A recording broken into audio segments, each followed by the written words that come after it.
Greetings, my fellow musicians. My name is Ethan, aka the Ghost Mall, and I make 80s and early 90s retro synth pop and soundtrack style music. And this video is part of a series that I'm calling Musicians' Thoughts. And basically, what I like to do in this series is to just discuss topics that I think would be of interest or maybe a benefit to fellow musicians, whether they be about the music industry or more about our mindset and our lifestyle as musicians and as creative people, challenges that we might meet and strategies to overcome them and things of that nature. And this, I think, is about the third video that I made in that series. And as with the previous video, this one was prompted by a bit of a discussion that I've been having with some of my musical colleagues, my musical friends. And it's a topic that I think pretty much without fail hits all of us at some point in time or another. I mean, it's actually part of the human condition. But I think in particular for folks who have creative pursuits as a main part of their life, it can be a big issue. And that is, what do we do when we encounter discouragement? This is obviously something that I've wrestled with throughout my life and my musical career. And I think that if you're watching this, then it probably goes for you as well, that it's something that comes up time and time again. And it would be helpful to probably have a few concrete ways to manage it when it does. So in this video, I wanted to talk about 3 strategies in particular that I have used and that have had meaning in my life when it comes to dealing with feelings of discouragement and trying to move past those and to continue to create music. So discouragement to me really means that feeling that comes about when we are feeling as if we don't know how to proceed, or maybe proceeding wouldn't be fruitful, wouldn't be worthwhile, wouldn't be worth trying for. It's kind of a mixture of a bit of hopelessness and maybe also feelings of lack of self-worth, because often for me, discouragement is a feeling of this isn't going well. I'm not sure when it will go well, and maybe more troubling, I think it's something about me that's making this not go so great. We can feel discouragement as musicians when we are making music and things just don't sound right. Things aren't clicking, whether that be recording or performing. When we, get to review kind of what we've been working on, they just don't sound like we want them to. We're not living up to our expectations for ourselves, or perhaps we're not living up to the standards that we've set by looking at other folks that we really admire musically. Discouragement can come from other forms of comparison. I would encourage you to try to avoid comparison as much as possible. There are a lot of great quotes from wiser thinkers than me about comparing ourselves to others and how that's really perilous. I find that whenever I compare myself to anyone else who's further along in any way than I am, I start to feel down and discouraged. And of course, discouragement can naturally happen if we encounter criticism, whether that be well-intentioned criticism. Maybe it's somebody who's really trying to help us out by giving us a constructive critique, or even more so if we are confronted with haters and trolls on the internet. Unfortunately, they're ubiquitous, and I recently had a pretty harsh confrontation with a hater on YouTube, somebody who had something really nasty to say, and it's natural to feel discouraged by that. It's natural to get our feelings hurt and to start to wonder, why did this happen? Is it something about me? And then we can also feel discouraged if we are working hard. Maybe we feel like we're putting in our best effort, and we start to feel even exhausted by that effort, but yet we're not getting back the results that we hope the input we're putting in would provide for us. We're not getting the results that our effort would seem to hopefully have elicited for us. Obviously, being a musician is a long and often uphill road. I won't say battle, but it's definitely a path that takes a lot of time, a lot of effort, and that's just first and foremost to acquire the skills to be able to perform or write or produce or record or all of those things put together. And beyond that, then there's the additional effort required to develop our own taste, our own style, our own audience, and hopefully at some point financial success as well. So along that long uphill road of musicianship and of trying to create positive results in our life and to reach people with our creative pursuits, discouragement is going to be a bump in the road over and over again. So again, like I said, what I wanted to do in this video is really just share 3 specific strategies that have had benefit for me. when dealing with discouragement. And they're also kind of in order. So I would say try number one first. And if that doesn't work or hasn't worked as well as you'd like, you can try number two and then number three. They're kind of things that I do in an order that kind of makes sense, but you'll see what I mean as I describe them. So the first strategy is to simply acknowledge your feelings.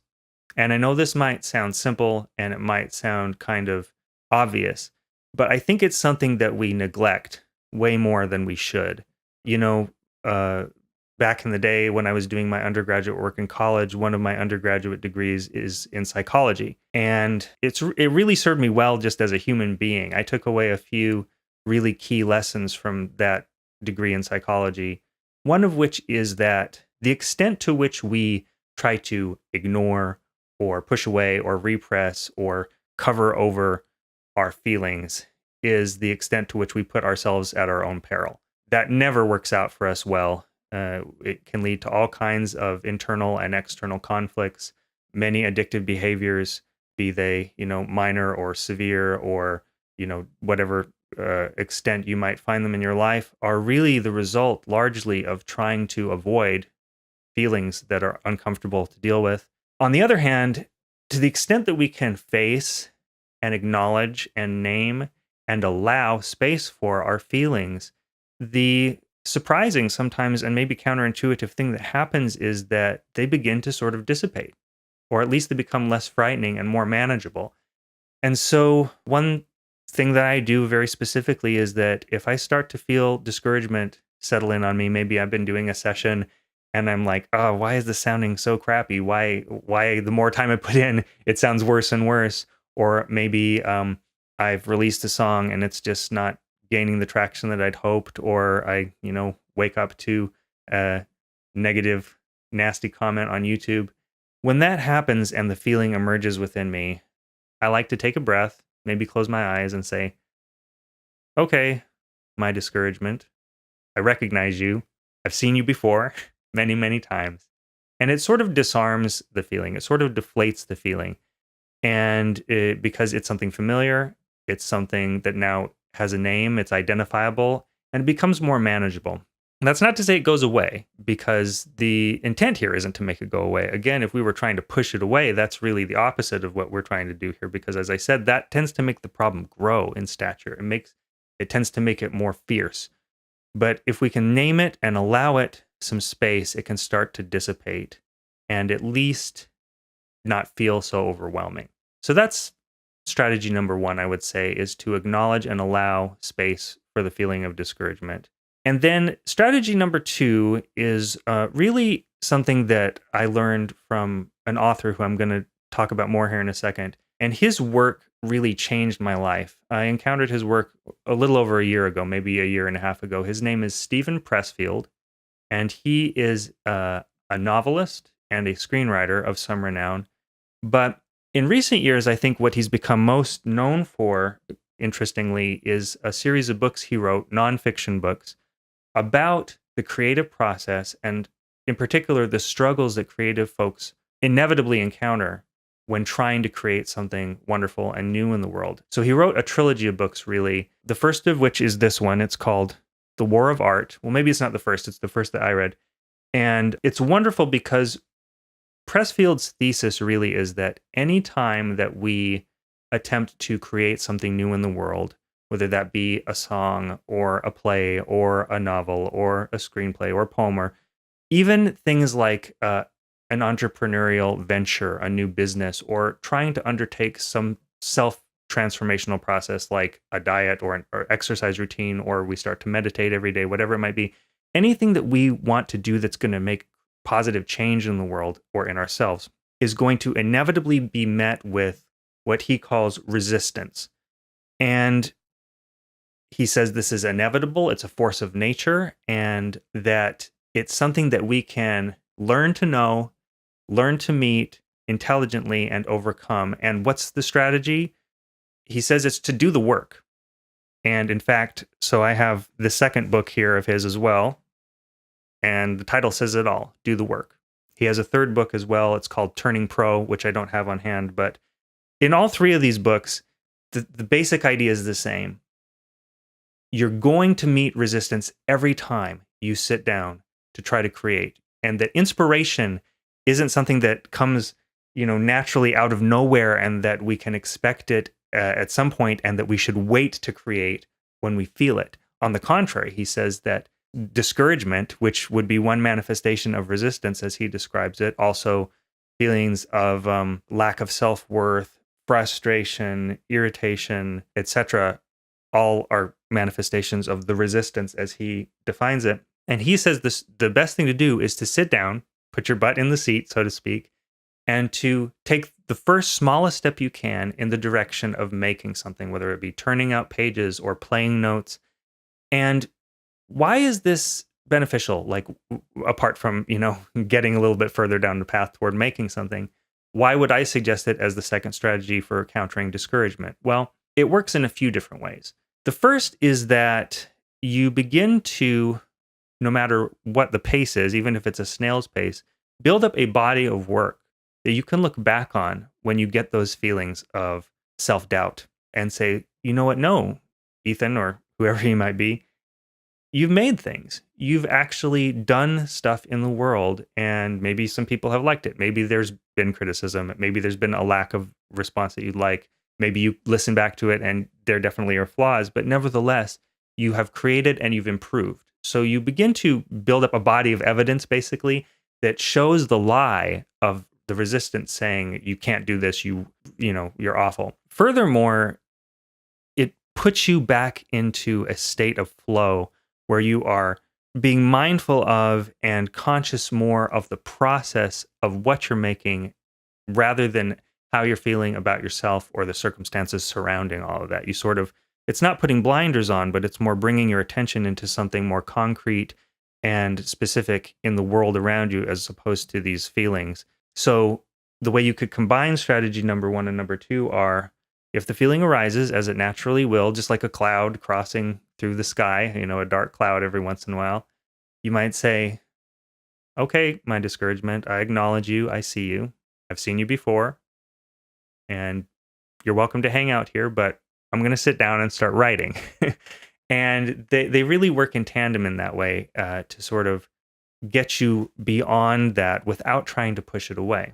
So that's strategy number 2. So we had acknowledge your feeling, do the work. And oh, by the way, if you want to check out these books of Stephen Pressfield's, I'm going to put some links in the description of this video. They might be affiliate links, and what that means is that if you decide to order the books through those links, then I'll get like a small percentage of the sale. But even if not, if you don't want to support the channel in that way, I would recommend get the books however you can. If you have a local bookstore, run out, go down the street and see if they have it or can order it for you, because all 3 of the books are excellent. They deal with this topic and they're inspiring. The way that Pressfield writes isn't really just like clinical, like a self-help book. He's a novelist and a playwright, and he tells great stories, and he inspires you to be able to feel like, yeah, I can do this. I would start with this one, The War of Art, because it really speaks most clearly among his books to the artistic mindset. So for musicians, I think this is a great one. But yeah, the links will be in the description of this video. But then strategy number 3 for me is kind of the counterpoint to doing the work. And that is to say that there are going to be times when we are really overwhelmed. We're really, truly exhausted. And I don't think even Pressfield would say that's a time when you need to still, buckle down harder and put your nose to the grindstone even more fiercely, because that's a recipe for burnout, right? And that would produce even more discouragement. So strategy number 3 that I'm going to offer you today for dealing with discouragement as a musician is, when you need to, rest, but don't quit. And that's a really important distinction. And it's one that, unfortunately, in my life, I have not been able to get down as early and as well as I should have, wish I had rather, because oftentimes when I've run into roadblocks and these really tough feelings of self-doubt, discouragement, feeling like a failure, feeling like I'm so far behind other folks who I aspire to be like, it would cause me to essentially kind of quit or give up. And the funny part about it is that even though in my mind I was like throwing in the towel at the time. I never really was giving up for good. I never really was truly quitting because, first and foremost, if you're a musician, you probably understand this. I can't quit music.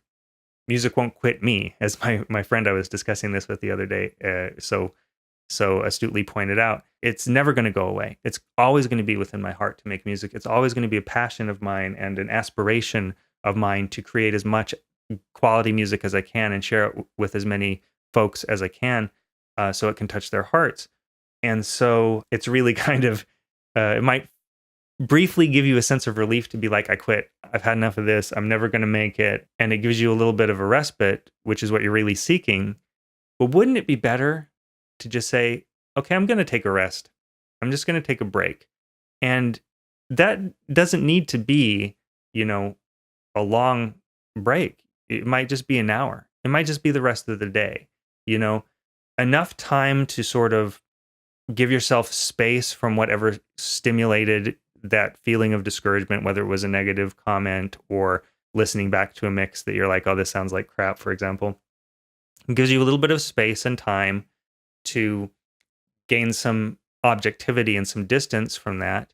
And also to, again, practice the acknowledgement and giving space for the feeling to just sort of pass through your consciousness like a gray, rainy cloud.